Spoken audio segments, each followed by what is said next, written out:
আল্লাহ রসুল বললেন, ও সাহাবীরা, আল্লাহ রাব্বুল আলামিন তোমাকে যদি একটা স্যান্ডেলের বল্টু যখন ছিঁড়ে যাওয়ার সময় স্যান্ডেলের বল্টুটা তুমি লাগানোর জন্য রেডি হয়েছো, বসেছো, কিন্তু তোমার ক্ষমতায় বল্টুটা লাগালে চিন্তা করো নাই তুমি একটি সময়ের জন্য এই আঙ্গুলের মধ্যে যদি আল্লাহ ক্ষমতা না দিত, আঙ্গুলটা যদি অবিশ করে দিত, এই দুইটা আঙ্গুলের সমন্বয় স্যান্ডেলের বল্টুটা তুমি কিভাবে লাগাতে পারতা বলো? এই হলো নবীর আদর্শ। বিশ্ব নবী সাহাবীদের বললেন, তোমার স্যান্ডেলের বল্টুটাও যদি ছিঁড়ে যায়, তুমি আল্লাহর সাহায্য ছাড়া কোন মানুষের সাহায্য তুমি কামনা করো না। বলেন, আমি আপনি দোয়া কখন পড়ি? আপনি যখন বাড়াবেন ঘর থেকে বলেন, বিসমিল্লাহি তাওয়াক্কালতু আলাল্লাহ, আল্লাহর উপরে তাওয়াক্কাল করলাম। এখন আপনি যানবাহনে যদি আপনি উঠেন, এবার বলেন সুবহানাল্লাযী সাখখারা লানা হাযা ওয়া মা কুন্না লাহু মুকরিনিন ওয়া ইন্না ইলা রাব্বিনা লামুনকালিবুন। হে আল্লাহ, আমাকে যেইভাবে ঘর থেকে বের করেছো, আমাকে সুস্থ সুন্দর স্বাবলম্বভাবে আবার ফিরে আসার জন্য আমাকে কবুল করো। আজ যদি মালিকুল মউত তুমি দান করে দাও, তাহলে তুমি আমাকে উত্তম পন্থায় নিয়ে যাও। সুবহানাল্লাহ বলেন। তাহলে এটা কোরআনে আল্লাহ রসুল শিক্ষা দিয়েছেন। মুমিন যদি আপনি হতে চান, হারানো জান্নাতে যেতে চান, তাহলে আপনাকে এই পদ্ধতি অবলম্বন করতে হবে কিনা বলেন? করতে হবে। এরপর আল্লাহ রাব্বুল আলামিন বললেন, বান্দারে, এই যে নামাজে মসজিদে চলে আসছেন, আপনি ঘর থেকে যদি দোয়া করেন, দোয়া পড়ে যদি আপনি বেরিয়ে যান, প্রত্যেকটা ধাপে ধাপে আল্লাহ রসুল বলেন একটি করে নেকি আপনাকে দেওয়া হবে, একটা গুনাহ মুক্ত করা হবে। আজ যদি মসজিদে প্রবেশ করার পরে নীরবে, কোনো কথাবার্তা নাই, গল্প গুজব নাই, কোনো চিন্তা চেতনা নাই, সবকিছু বন্ধ করে একদম আল্লাহর উপরে তাওয়াক্কাল করে যদি আপনি আবার ঘরে ফিরে যান, রসুল বলেন গোটা এক সপ্তাহের জীবনের গুনাহগুলো আপনাকে আল্লাহ মাফ করে দেয়। আমাদের কাজ হলো কি? নামাজ হবে 1:30টায়, বের হইছি 12টায়, লোকজন জানে উনি আজকে শুক্রবার কাজ করতে যাবে না, আজকে ছুটির দিন, রেডি হয়ে এই চার দোকানে বসে গড়াগড়ি করে, ওই চার দোকানে বসে গড়াগড়ি করে, এখানে এর সমালোচনা, ওখানে ওর সমালোচনা, নানান কিছু করে এবার কয় হলো না যখন, এবার যাই চল। যাওয়ার পরে ঢুকবে শেষে, বের হবে আগে। কিসের নামাজ আর কিসের আলোচনা আর কিসের খুতবা, আমি ওগুলা জানি না। আমাদের অবস্থা কিন্তু এমন। আল্লাহ রাব্বুল আলামিন বলেন, রসুলের মাধ্যমে আপনাকে শিক্ষা দেওয়া হয়েছে, প্রত্যেকটা কদমে কদমে একটি করে নেকি দেওয়া হবে, আর একটা করে গুনাহ মুক্ত করা হবে। আজ যদি আপনি সুন্নত অনুযায়ী আসা যাওয়াটা ঠিক রাখতে পারেন, গত শুক্রবার থেকে শুরু করে এই শুক্রবারের মধ্যে এক সপ্তাহের যত সগীরা গুনাহ ছিল, আল্লাহ রাব্বুল আলামিন সমস্ত সগীরা গুনাহগুলো আপনার আমল থেকে মুছে দেয়। সুবহানাল্লাহ। আর যদি কবিরা গুনাহগুলোর জন্য তওবা করেন, অনুশোচনা করেন, আল্লাহর কাছে মাপ চান, ক্ষমা চান, আল্লাহ রাব্বুল আলামিন বলেন সেগুলো আমি ক্ষমা করে দিয়ে দিই। সুবহানাল্লাহ। আপনি আসা যাওয়া ওঠা বসা সকল সময়ের জন্য সওয়াব আছে না নাই? আল্লাহ রাব্বুল আলামিনের পরে বললেন, বান্দারে, মসজিদে যখন প্রবেশ করবা, আমি রসুলের মাধ্যম দিয়ে সবগুলাকে ট্রেনিং দিয়েছি, শিক্ষা দিয়েছি। যখন মসজিদে প্রবেশ করবা, কোন পাও দিয়ে প্রবেশ করব বলেন তো দেখি? কোন পাও বলেন? ডান পাও দিয়ে দোয়া পড়ে। মসজিদে ঢোকার দোয়া হলো আল্লাহুম্মা ফতাহ লি, বলেন। না জানলে কবু কিভাবে কর? কবুল করার সময় আমাদের বলে অমুকের মেয়ে অমুক, অমুকের মেয়ে অমুক, এত টাকা দেলমোহর আনাই বাকি, নগদ বাকি ওয়াসিলে করো তাকে কবুল। 2-3 বার একটু ভাবলি, নীরব থাকি। কবুল করতেই চায় না। এবার বলে হ্যাঁ কবুল, যেমনি মা তেমনি বাপ। ছেলে মেয়ে উভয় পক্ষকে আমরা বলি বাবা তুমি কও কবুল, ও কয়েক সময় পরে এবার পাই 3 বার কবুল। এবার মা তুমি কও কবুল, ও বলল কবুল। আচ্ছা বলেন এই অল্প সময়ের মধ্যে যে কবুল হয়ে গেল, তার বাকি জীবনটা পরিচালনার সময় আর কি কোনো কবুল করানো দরকার হয় বলেন? ওইগুলা বুঝো, ওইগুলা জানো, আর এইটা তুমি জানো না। কি বলেন? এটা তুমি জানো না। এত বুদ্ধি, এত হিকমত তোমার মধ্যে, আর এইটা তুমি জানো না। মসজিদে আমরা যখন প্রবেশ করব, আমরা অনেকে দোয়া বলার চেষ্টাই করি না। আপনাকে দোয়া পড়তে হবে সুন্নত তরিকা অনুযায়ী। মসজিদে ঢোকার সময়তেই আপনি বলুন আল্লাহুম্মা ফতাহ লি আবওয়াবা রাহমাতিক। দোয়া পড়লেন, আল্লাহ নামে মসজিদে প্রবেশ করলেন। যতক্ষণ মসজিদে থাকবেন ততক্ষণ পর্যন্ত আপনার প্রতি আল্লাহর রহমত বর্ষিত হবে। সুবহানাল্লাহ বলেন। মসজিদ মানে হলো আল্লাহর জান্নাত। দুনিয়ার মধ্যে একটি জান্নাতে বালাখানা, জান্নাত ঘর হলো আল্লাহর ঘর মসজিদ। কিন্তু এই মসজিদ এখন জান্নাত আর নাই। কেন নাই জান্নাত? জান্নাত এই জন্য নাই কারণ জান্নাতে যাবে কে? মনে করেন আপনি সুন্দর একটা খাঁচা তৈরি করলেন পাখি রাখার জন্য। খাঁচা আছে ঠিক, পাখি যদি না থাকে আপনার খাঁচার কি সৌন্দর্য বাড়বে বলেন? কারণ আপনি রাখলেন, বানালেন খাঁচাকে পাখি রাখার জন্য, কিন্তু পাখি আপনি কিনতে পারেন নাই। এখন আপনার খাঁচার কোনো মূল্য নাই। আল্লাহর ঘরকে জান্নাত বানিয়েছেন, কিন্তু জান্নাত উপযুক্ত মানুষ আজকে হারিয়েছে। মানুষের অভাবের কারণে জান্নাত আছে ঠিক, মানুষ নাই। কথা সত্য কিনা বলেন? কেন? আমরা যারা আছি আমাদের দোষ ত্রুটি খুঁজতে গেলে কম্বলের উল আর বাসার ছেলায় কম্বল আর থাকে না। যেমন দেখুন, আমরা মসজিদে যখন প্রবেশ করলাম, তাহলে কোন পাও দিয়ে প্রবেশ করব বলে? ডান পাও দিয়ে, দোয়া পড়ে। এখন মসজিদে এসে বসে বললাম, বসার পরে যখন আলোচনা হয় তখন কেনি দিয়ে আরেকজনে গুতা মারে। কি রে, এটি আমার বিরুদ্ধে গেল না, আমার দলের বিরুদ্ধে গেল না, নেতার বিরুদ্ধে গেল না, ইত্যাদি ইত্যাদি আলোচনার মধ্যে দিয়ে মনোযোগ অমনোযোগী হয়ে গেল। এরপরে এমনও রয়েছে নামাজের মধ্যেও সালাম ফিরতে দেরি, চিমটি মারতে দেরি হয় না। এমনও লোক আছে না নাই বলেন? মনোযোগ কোথায় থাকে? এরপরে আল্লাহ রাব্বুল আলামিন বলেন, বান্দারে নামাজে দাঁড়িয়েছেন, নামাজের মধ্যে আল্লাহ বাদে আর কারো গোলামি করেন নাই। করছি নাকি বলেন? নামাজের যে আরকাম, আহকাম, ওয়াজিব, ফরজ, এগুলা বলতে পারি না ঠিক, আমরা পড়তে পারি না ঠিক। নামাজের মধ্যে ওয়াজিব হলো 14টা, ফরজ হলো 13টা, নামাজ ভঙ্গের কারণ হলো 19টা। 2 রাকাত নামাজের মাসলা পড়ায় 2000-এর মতো। সুবহানাল্লাহ বলেন। আমরা কি জানি বলেন? জানি না ঠিক, কিন্তু নামাজের মধ্যে সূরা ফাতিহা বাদে অন্য কোন সূরা যদি পড়ে, এবার আমরা লুকমা দিতে পারি কিনা বলেন? পারি না বলেন? পারি। আমরা বলতে না পারলে আমরা কিন্তু বাস্তবে গড়ে উঠছে এইভাবে, আমরা কিন্তু নামাজের মধ্যে অন্তত সচেতন। নামাজের মধ্যে আমরা ভুল হতে দিব না, এটা ভালো কাজ। কিন্তু নামাজের মধ্যে আল্লাহকে, এই জুম্মার নামাজে মনে করুন 10 মিনিট একদম আল্লাহর গোলাম হয়ে থাকলেন। জোহরের নামাজে 10 মিনিট, আসরের নামাজে 10 মিনিট, মাগরিবের নামাজে 10 মিনিট, টোটাল দিয়ে আপনি 1 থেকে 1.5 ঘন্টা আল্লাহর গোলাম হয়ে থাকলেন, আর কাউকে ঢুকতে দিলেন না এর মধ্যে। এখন বাকি সময়টা কার গোলাম হবে বলেন? শয়তানের না আল্লাহর? আপনি যে 24টা ঘন্টা, এই 24টা ঘন্টায় আমরা গোলাম কার? আল্লাহর গোলাম।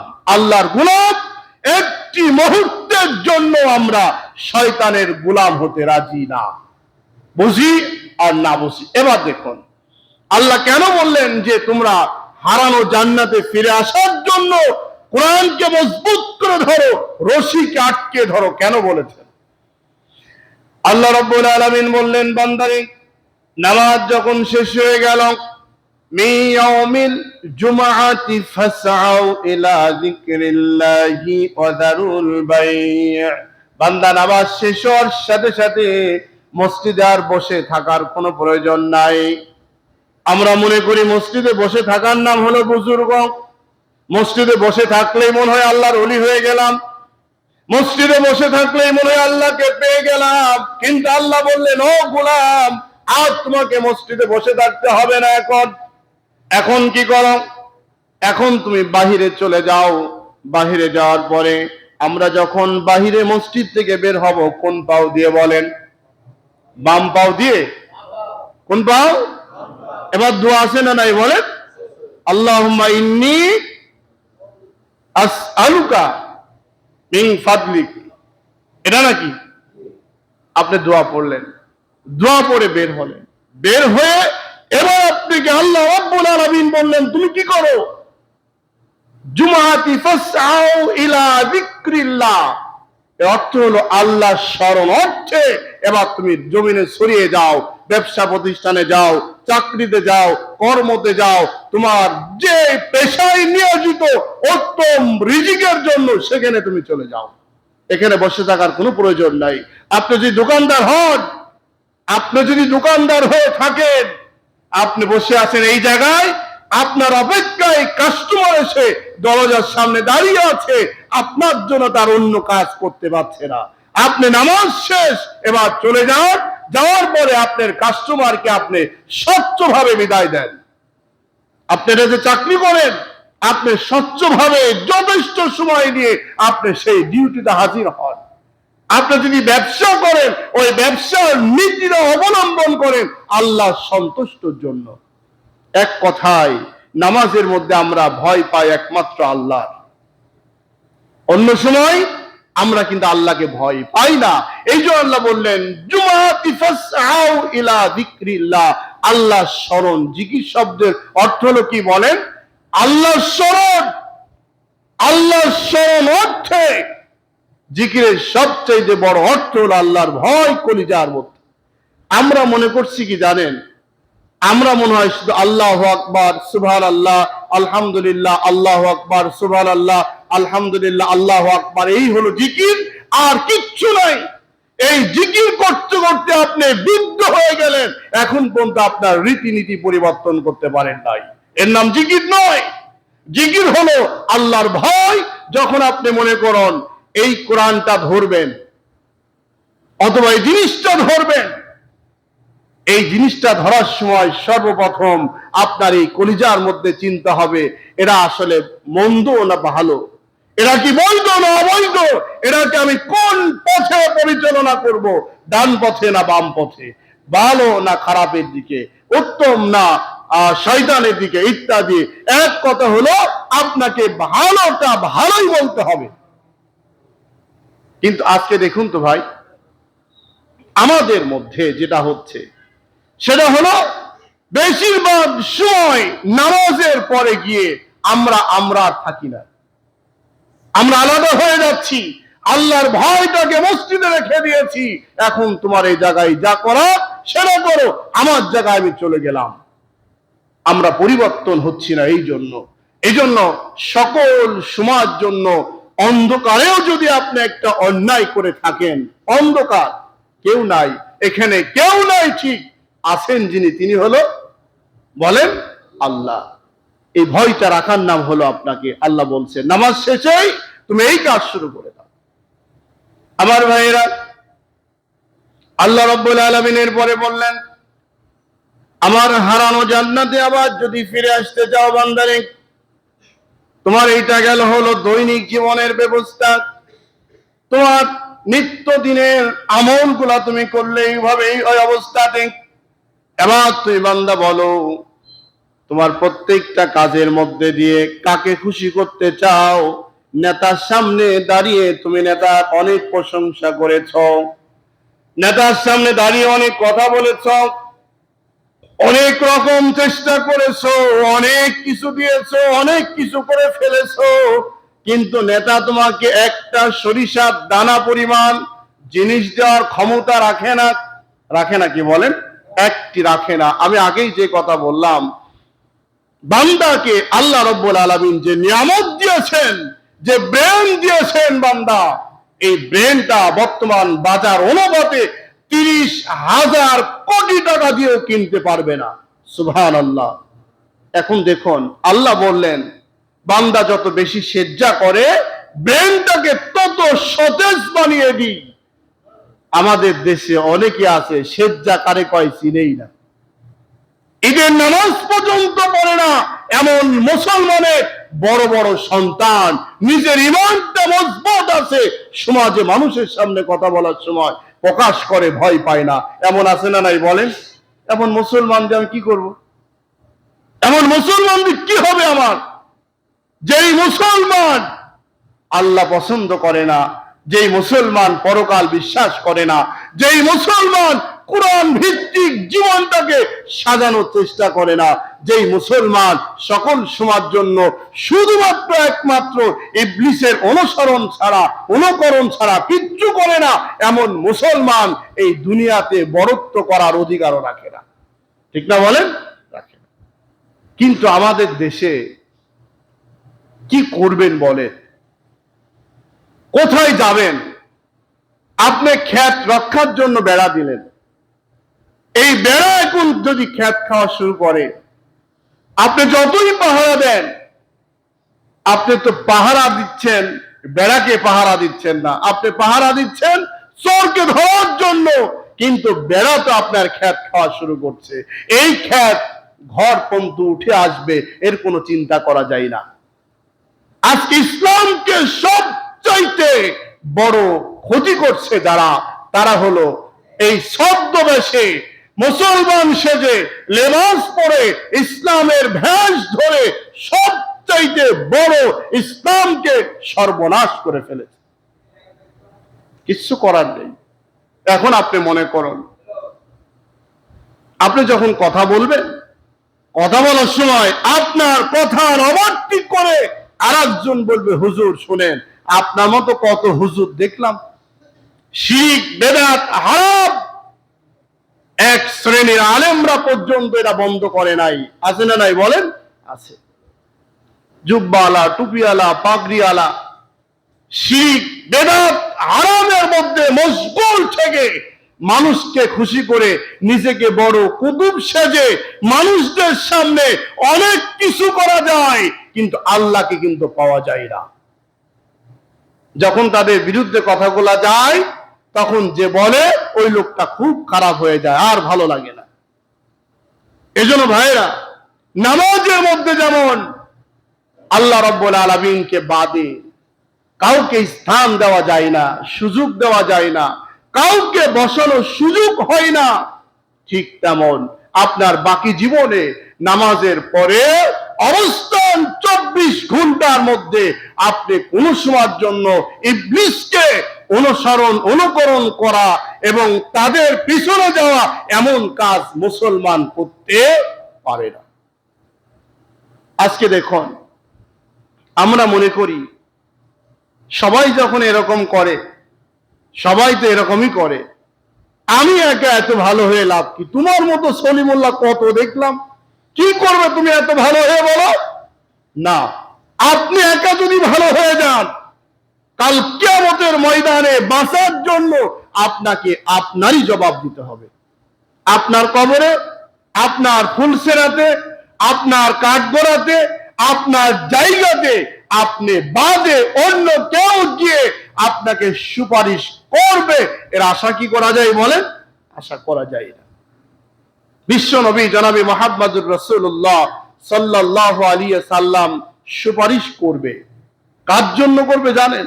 যার জন্য সুপারিশ উপযুক্ত হবে। জেনে তো না, আপনি সারা জীবন রসুলকে চিনলেন না, সারা জীবন রসুলের বাহিরে চললেন, রসুলের উল্টা ভাবে চললেন, আল্লাহর হুকুমকে অমান্য করে চললেন, রসুলের আনুগত্য করলেন না। এখন আপনি আশায় বসে আছেন আমি তো শেষ জামানার উম্মত। অনেকে এরকম কথাও কিন্তু বলে, আরে শোনো, হুজুররা যা কয় কোক, ওই নামাজ পড়তে যাও না, এই ভয় দেখানোর জন্য এগুলা কয়। কিন্তু বিষয় হলো, যারা একবার কালেমা পড়ছে তারা জান্নাতে যাবেই। কি কও? জান্নাতে যাবেই। জান্নাতে না গিয়ে যাবে কোনে কও? জান্নাতে যাবেই। আচ্ছা বলেন, তাই যদি হয়, আমার দেশে রবীন্দ্রনাথ ঠাকুর উনি তো কালেমা পড়ছিল, দাঁড়িয়ে রাখছিল, অনেক হিন্দুরা দাঁড়িয়ে রাখছে, কালেমা পড়ছে, অনেক সুইপাররা পর্যন্ত এখন দাঁড়িয়ে রাখে, আছে না নাই বলেন? কেন করে জানেন? এই কেন রাখছে জানেন?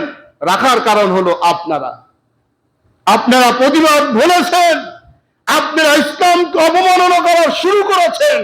আপনাদের কারণে আজকে অমুসলিমরা এই দাড়ির মতো একটা সুন্নতকে নিয়ে তাচ্ছিল্য করছে। তারা একজন সৈফত, একজন হিন্দু, একজন অমুসলিম ইসলাম নিয়ে ছিনিমিনি করে। আপনি হিন্দুদের প্রতি গলায় কবে বাঁধছেন? কোন মুসলমানে দেখছেন ভাই বলেন?